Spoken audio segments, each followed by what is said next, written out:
Hello, welcome back to my YouTube channel.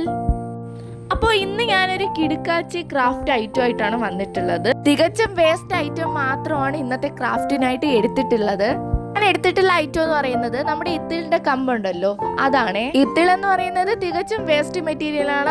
അതുകൊണ്ട് വേറെ ഉപയോഗമൊന്നുമില്ല. അപ്പോൾ അതിനെ ഒരു മരത്തിൽ നിന്ന് ഒടിച്ചെടുത്തിട്ടുണ്ട്. അത് കഴിഞ്ഞിട്ട് അതിൻ്റെ ഇല ഭാഗമൊക്കെ ഒന്ന് കളഞ്ഞ് വൃത്തിയാക്കി എടുത്തതിന് ശേഷം നമ്മുടെ ക്രാഫ്റ്റിനായിട്ട് അത് ഉപയോഗിക്കുന്നുണ്ട്. ഇത്തിള് കിട്ടിയില്ലെന്ന് പറഞ്ഞാൽ ആരും വിഷമിക്കേണ്ട. നമ്മുടെയൊക്കെ വീട്ടിൽ ഉണങ്ങിയ കമ്പ് എന്തായാലും ഉണ്ടാവും. ചെടിയുടേതാവട്ടെ, നമ്മുടെ തുളസിയുടെ ഒക്കെ, അതൊക്കെ ബെസ്റ്റാണ് കേട്ടോ. ഇപ്പോൾ ഇത് കിട്ടിയില്ലെന്ന് പറഞ്ഞാൽ അങ്ങനെ നിങ്ങൾ സങ്കടപ്പെടേണ്ട, അതായാലും മതി.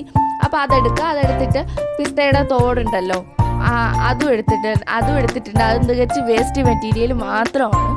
അങ്ങനെ പിസ്തയുടെ ഷെല്ലും എടുത്തിട്ടുണ്ട്. അപ്പോൾ അതിങ്ങനെ ഒരു പൂവിൻ്റെ ഷേപ്പിൽ ഓരോന്നായിട്ട് ഒട്ടിച്ചു കൊടുക്കുന്നുണ്ട്. ഓൾറെഡി അതിൻ്റെ നമ്മുടെ പിസ്തയുടെ ആ ഒരു ഷെല്ല് പൂവിൻ്റെ പെറ്റലിൻ്റെ ഷേപ്പിലാണ് ഇരിക്കാറ്. അപ്പോൾ അതുപോലെ ഒട്ടിച്ചു കൊടുക്കുന്നത് നിങ്ങൾ കാണുന്നുണ്ടല്ലോ വീഡിയോയിൽ. അപ്പോൾ ആ ഒരു മോഡലിൽ ഒട്ടിച്ചു കൊടുക്കുന്നുണ്ട്. പിന്നെ നമുക്ക് മുട്ട ആവശ്യമാണ്, ഇല ആവശ്യമാണ്.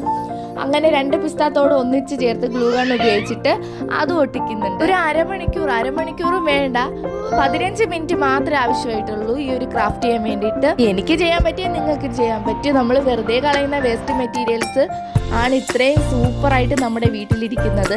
അപ്പോൾ ഇങ്ങനത്തെ വേസ്റ്റ് മെറ്റീരിയൽസ് മാക്സിമം കളയാതെ നമ്മൾ റീയൂസ് ചെയ്യുക. നമ്മൾ തന്നെ ഉണ്ടാക്കി വെക്കുമ്പോൾ അതിനൊരു പ്രത്യേക ഭംഗിയാണെന്ന് ഞാൻ മുമ്പും പറഞ്ഞിട്ടുണ്ട്. അത് ശരിയാണ്. ഞാൻ എപ്പോഴും പറയുന്ന ഒരു കാര്യമുണ്ട്, നിങ്ങൾ എൻ്റെ ചാനൽ ആദ്യമായിട്ടാണ് കാണുന്നതെങ്കിൽ ഒന്നിനെ സബ്സ്ക്രൈബ് ചെയ്ത് സപ്പോർട്ട് ചെയ്യുക. പിന്നെ ലൈക്ക് ചെയ്യാനും കമൻറ്റ് ചെയ്യാനും ഷെയർ ചെയ്യാനും ഒന്നും മറക്കരുത്. നിങ്ങളുടെ ഫ്രണ്ട്സിനും പിന്നെ റിലേറ്റീവ്സ്, ഫാമിലി മെമ്പേഴ്സ് അവർക്കൊക്കെ ഒന്ന് ഷെയർ ചെയ്ത് എന്നൊന്ന് സപ്പോർട്ട് ചെയ്യണേ. ഫൈനൽ ലുക്ക് ഇതാണ്. അടിപൊളിയായിട്ടുണ്ട്. എനിക്കിഷ്ടപ്പെട്ടു. നിങ്ങൾക്ക്